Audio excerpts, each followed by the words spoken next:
Selamat datang kembali di sesi pendalaman kita. Hari ini kita bakal ngobrolin bab 3 dari bukunya Matthew Dicks, Storyworthy. Judul babnya ini cukup unik ya, Homework for Life. Iya, pekerjaan rumah seumur hidup. Kedengarannya kayak tugas berat ya, tapi sebenarnya ini tentang seni menemukan cerita dalam keseharian kita, gitu. Fokus kita hari ini ya di bab itu. Betul, jadi misi kita sekarang ini bukan cuma, ngerangkum isinya, tapi lebih ke memahami satu teknik yang Dicks tawarin. Simple kelihatannya, tapi katanya sih kuat banget dampaknya buat bantu kita semua, termasuk Anda nih, nemuin cerita-cerita berharga.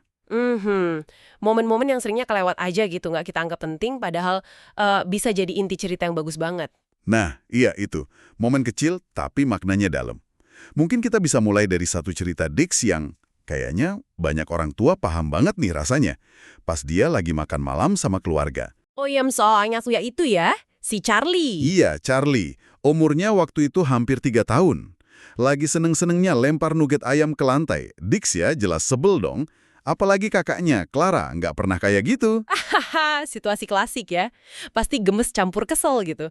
Terus gimana? Nah, Dicks nanya ke istrinya, Alicia, ini anak diapain enaknya? Terus Alicia bilang, kata dokter anak sih, kalau dia lempar makanan, ya udah ambil aja semua makanannya. Oke, saran yang masuk akal. Tapi bukan itu intinya kan? Bukan. Justru kalimat Elisa setelah itu yang bikin momen ini klik. Dia bilang gini, aku tahu ini bakal sulit buat kamu. Loh, kok sulit buat Dix? Kan anaknya yang lempar makanan. Nah, itu dia. Dicks juga bingung awalnya. Terus Alicia jelasin, aku tahu waktu kamu kecil, kamu nggak selalu punya cukup makanan, jadi ngambil makanan dari Charlie, itu pasti berat buat kamu. Ke siapa-siapa? Iya, bahkan ke Alicia pun belum pernah. Soal rasa lapar, rasa malu karena kondisi ekonomi keluarganya dulu, sesuatu yang personal banget. Gila ya, dari urusan nugget ayam bisa sampai ke luka masa kecil gitu.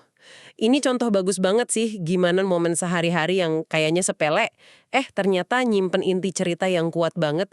Persis, pertanyaannya jadi, gimana caranya kita bisa nangkep momen kayak gini? Gak cuma kebetulan aja, tapi sengaja gitu. Nah, ini nyambung ke masalah yang Dix hadapi sendiri sebagai pencerita. Kan dia mulai sering tampil tuh, kayak di The Moth gitu. Iya, dia mulai dikenal kan? Betul, tapi dia sadar dua hal. Pertama, jelas dia butuh stok cerita lebih banyak. Nggak bisa dong ngandelin cerita-cerita wow kayak pengalaman hampir mati atau pernah ditangkap polisi terus-terusan. Kudu ada bahan baru. Iya, kebutuhan praktis lah ya. Harus ada materi terus. Tapi poin kedua ini yang menurut saya lebih ngebuka mata. Dia sadar cerita-cerita hebohnya dia yang hampir mati, ditangkap, bahkan yang tinggal sama kambing itu emang bikin penonton ketawa atau tegang. Tapi Tapi, tapi justru cerita momen-momen kecil kayak di meja makan tadi, yang personal, itu yang paling ngena di hati penonton. Yang bikin koneksi emosionalnya kuat banget. Iya ya. Bener juga. Mungkin nggak semua orang pernah ditangkap polisi. Tapi rasa canggung pas rahasia kecil kebongkar, atau harapan buat anak, itu kan universal ya. Semua orang bisa relate. Itu dia, koneksinya di level itu. Cuma masalahnya, momen kecil gini kan seringnya nggak kerasa penting pas lagi kejadian. Gimana coba nyarinya secara rutin di tengah kesibukan? Kan susah. Nah, itu dia pertanyaannya. Gimana caranya? Oke, menjawab tantangan itu, Dix akhirnya bikin satu latihan yang dia sebut yaitu tadi, Homework for Life. Konsepnya simple banget sebenarnya. Tiap hari, di penghujung hari lah, luangin waktu bentar aja. Bentar tuh seberapa lama? Cuma beberapa menit kok, buat nanya ke diri sendiri, momen apa sih hari ini yang paling story-worthy, paling layak diceritain? Momen apa, sekecil apapun, yang bikin hari ini beda dikit aja dari kemarin? oh, jadi bukan disuruh nulis cerita utuh tiap malam gitu ya? Wah, kalau gitu sih berat. Enggak sama sekali. Dix tahu banget, itu nggak bakal jalan lama. Caranya jauh lebih enteng.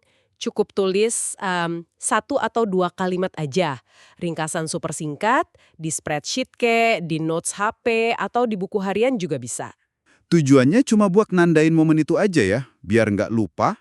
Persis, cuma kayak pengait memori aja. Biar nanti kalau butuh ide cerita, bisa dibuka lagi catatannya itu. Esensinya ketangkap, detailnya bisa diingat-ingat lagi nanti. Oke.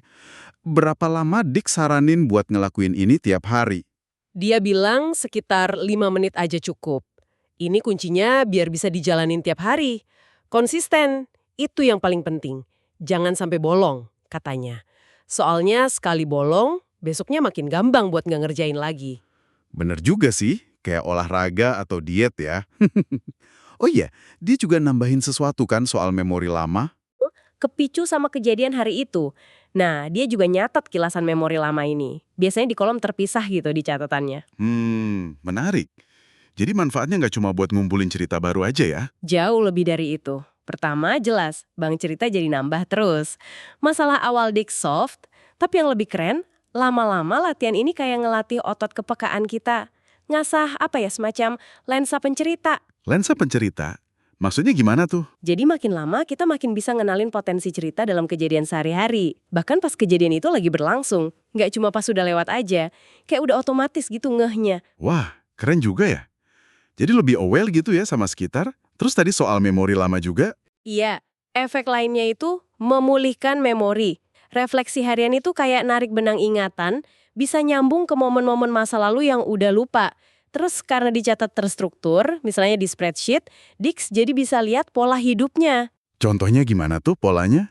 Dia cerita, dia jadi sadar kalau dia sama istrinya itu ternyata jarang banget loh berantem hebat. Nah, kesadaran ini malah jadi ide cerita lain lagi. Cerita lucu waktu dia masang AC sambil nahan kesel, tapi istrinya nggak mehes sama sekali. Hahaha, bisa gitu ya. Tapi kayaknya ada satu manfaat lagi yang lebih dalam ya, yang soal dampak psikologisnya. Nah, ini dia. Menurut saya ini bagian paling pentingnya, terutama buat Anda yang mungkin mikir, saya kan bukan pencerita, ngapain repot-repot ginian. Ini bukan cuma soal nyari cerita buat orang lain. Tapi soal apa dong? Ini soal gimana latihan ini bisa ngubah cara kita ngeliat dan ngejalanin hidup kita sendiri. Ini bagian yang paling nyentuh sih buat saya. Dix cerita dia pernah ditelepon perempuan umur 52 tahun, nangis. Kenapa coba? Kenapa tuh? Perempuan ini bilang setelah 3 bulan rutin ngerjain Homework for Life, dia baru ngerasa dirinya penting untuk pertama kalinya seumur hidupnya. Dia baru sadar hidupnya yang dia kira biasa aja, ternyata penuh momen-momen kecil yang berarti yang selama ini nggak dia sadari. Hidupnya jadi kerasa, bermakna. Wow, itu kuat banget sih. Iya kan? Jadi pertanyaannya buat kita semua, buat Anda juga. Gimana kalau latihan 5 menit sehari ini ternyata bisa ngubah cara pandang Anda terhadap nilai hari-hari Anda sendiri? Nggak cuma lewat gitu aja. Bener banget. Testimoni lain yang Dix kumpulin juga ngomong hal serupa. Ada yang bilang ini kayak terapi. Ada yang ngerasa hidupnya jadi lebih kaya, lebih berwarna. Ada yang bilang kayak sekarang bisa melihat udara. Bahkan ada yang bilang latihan ini menyelamatkan hidupnya. Sampai segitunya ya? Iya, dan satu lagi efek uniknya, katanya waktu jadi terasa melambat. Karena kita jadi lebih perhatian sama momen harian, hari-hari itu nggak lagi kerasa ngeblur jadi satu dan cepat banget berlalu, kita jadi lebih sadar sama perjalanan waktu kita. Contohnya yang Dix cerita pas gendong anaknya itu ya, si Clara. Iya, itu contoh yang bagus banget. Pas dia gendong Clara yang udah mulai gede, tiba-tiba dia sadar, wah ini anak udah makin berat. Jangan-jangan ini momen-momen terakhir gue bisa gendong dia kayak gini. Mungkin gue orang terakhir di dunia yang ngalamin ini sama dia. Terus karena dia sadar dan nyatat momen itu. Momen sekilas itu jadi abadi di ingatannya, bukan cuma rutinitas sore yang besok udah lupa. Itu bedanya. Oke, jadi jelas ya pergeserannya. Dari awalnya cuma teknik kumpulin bahan cerita, jadi semacam praktek untuk hidup lebih sadar, lebih menghargai momen. Betul. Biar lebih kebayang, mungkin kita bisa lihat contoh-contoh entry Homework for Life punya Dex langsung ya. Boleh. Apa aja tuh contohnya? Isinya macam-macam banget loh, ini nunjukin nggak ada momen yang terlalu kecil. Misalnya, berhubungan seks di lapangan golf pas penyiram rumput nyala tengah malam. Ngakak banget, wah ini liar juga ya. Haha, ada-ada aja. Terus apa lagi? Lihat anak anjing lucu banget di dokter hewan. Pengen banget ngasih tahu pemiliknya suka dukanya nanti gimana. Kayak ngurus anak aja rasanya. Ada koneksi gitu ya. Anjing orang tiba-tiba ngangkangin kaki gue di Petco. Yang punya minta maaf, tapi kayak basa-basi doang. Momen sebel tapi unik. Momen-momen simple ya sebenarnya. Iya. Terus ada lagi. Sadar ternyata lebih suka nulis di MCD daripada kafe mahal. Lebih kerasa nyata aja lihat macem-macem orang. Agak aneh ya, biasanya orang cari inspirasi di tempat keren. Nyoba ngerayu Alicia dengan diam-diam ngerjain kerjaan rumah terus masakin pancake pagi-pagi. Usaha yang agak kikuk mungkin ya. Anjing tua gue Kaleh bangunin jam 2 pagi minta keluar pipis. Nah yang ini nanti ada lanjutannya. Oke, dari contoh-contoh ini kelihatan ya, yang dicari itu bukan kejadian heboh, tapi lebih ke percikan sesuatu yang beda gitu ya. Iya, kayak ada koneksi baru atau justru miskoneksi. Perasaan yang tiba-tiba kuat, entah senang atau sedih, ada perubahan cara pandang sekecil apapun, penemuan soal diri sendiri atau dunia, atau sekedar omongan orang yang nempel di kepala. Intinya sesuatu yang nandain hari itu ada bedanya, ada perubahan atau keunikan. Nah, tadi disebut soal anjingnya Kaleh yang bangunin jam 2 pagi itu ada lanjutannya. Betul, cerita ini bagus banget buat ngelihatin gimana lensa pencerita yang udah keasah itu bekerja di lapangan. Jadi Dix keluar rumah cuma pakai celana boxer. Jam 2 pagi, pakai boxer doang? Nekat juga ya? Haha iya, udaranya lagi anget katanya dan sepi juga kan? Awalnya si Kelly cuma pipis di halaman. Tapi kok malah ngajak jalan keliling kompleks. Waduh. Termasuk lewat jalan utama yang biasanya rame. Dex mikir, ya udahlah, jam segini nih siapa juga yang lihat gitu kan? Firasat buruk nih biasanya kalau udah mikir gitu. Bener aja, pas mereka nyampe titik paling jauh dari rumah, di pinggir jalan utama itu, tiba-tiba jeger, hujan deres banget turun gitu aja. Ya ampun, basah kuyup dong dia cuma pakai boxer? Iya, nah disinilah bedanya. Kalau Dex yang dulu, yang belum rutin homework for life, mungkin udah ngomel-ngomel tuh. Pasti kesel banget ya, nyalahin anjingnya, nyalahin diri sendiri. Ceritanya udah aktif, reaksinya beda. Di tengah hujan, basah kuyup, dia diem dulu. Dia lihat anjingnya, si Kale yang udah tua itu. Terus, Kaleh kenapa? Kale malah kelihatan seneng banget main hujan, ekornya goyang-goyang. Terus Dix kepikiran sesuatu. Kepikiran apa? Dia sadar Kale ini udah 14 tahun umurnya, udah tua, kesehatannya juga udah mulai turun. Pikiran yang muncul, ini jangan-jangan kali terakhir gue sama dia jalan-jalan di tengah hujan kayak gini. Astaga. Langsung berubah ya rasanya. Banget. Dari yang tadinya momen nyebelin, jadi momen yang indah, sedikit aneh, tapi nyentuh banget. Dia milih nikmatin aja momen itu, ngerasain hujan, lihat anjingnya seneng, dan tentu aja nanti dicatat di homework for life-nya. Terus katanya tuh memicu memori lain juga ya? Iya, lucunya sensasi kehujanan dan cuma pakai boxer itu malah bikin dia ingat momen lain. Waktu pernah kehujanan parah di Vermont dulu banget, sama momen seks di lapangan golf yang basah kena siraman air itu, ingatan lama kepanggil lagi. Wah, ini contoh sempurna sih. Gimana latihan ini bisa bikin kita hadir di momen sekarang, ngubah perspektif, dan narik memori lama sekaligus. Cuma dari nyatat satu kalimat tiap hari. Bener. Nah, ini mungkin pas buat kita ajak Anda, pendengar kita, buat refleksi juga.